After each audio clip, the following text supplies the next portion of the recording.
नियतीच्या मनामध्ये किंवा नियतीच्या पोटामध्ये उद्या काय दडलंय हे कोणाला सांगता येत नाही। त्यामुळे आधी केले मग सांगितले।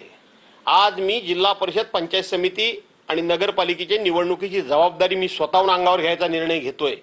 माझ्या सहकार्याने ते मान्य असेल तर मी त्याच्यामध्ये उतरणार आहे आणि उतरणार आहे तो असा तसा नाही उतरणार आहे, पक्षाला यश मिळवून देण्याकरताच उतरणार आहे। ही नाराजी आहे, याला नाराजी म्हणतात। याला नाराजी म्हणतात तर मला वाटतं घरी बसणं गप्प पक्षाच्या कामात कुठेही झोकून न देणं याला काय म्हणायचं। आणि म्हणून काही नाराजीचा संबंध नाही। कालच्या तुमच्या स्टेटमेंट नंतर तुम्हाला खरंच उद्धव ठाकरे यांच्याकडून भेटीसाठी निमंत्रण आलं आहे का किंवा निरोप आलाय का? तुम्हाला मी सांगू का, सगळ्या गोष्टी या पुन्हा पुन्हा सांगायच्या नसतात।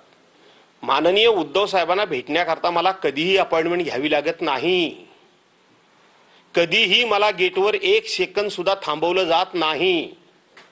माझी गाडी बघितल्यानंतर सिक्युरिटीचे सगळे ऑफिसर सगळे गार्ड मला पूर्णपणे ओळखतात आणि एक सेकंद सुद्धा माझी गाडी तिथं न थांबता माझी डायरेक्ट गाडी आतमध्ये पाठवली जाते। पण मी माझी शिस्त सोडत नाही। मी गेटवर उभा राहतो, मला चेक करा म्हणून सांगतो का तर माझ्या नेत्याची सुरक्षा मलाच महत्त्वाची आहे आणि मी ती बाळगली पाहिजे, मी राखली पाहिजे। पण मला कधीही गेटवर कोणी थांबवत नाही आणि मला चेक करण्याचा सुद्धा कोणी प्रयत्न करत नाही। त्यामुळे उद्धव साहेबांनी मला बोलवायला पाहिजे आणि मग मी गेलं पाहिजे असं काही कारण नाही। मला वाटेल तेव्हा मी कधीही जाऊ शकतो, त्यांना वाटेल तेव्हा ते मला कधीही बोलवू शकतात। त्यामुळे त्यांनी मला बोलवण्याची मी वाट बघावी किंवा ते मला बोलवतायत नंतर मी भेटेन हे अंतर शिल्लक राहिलेलं नाही।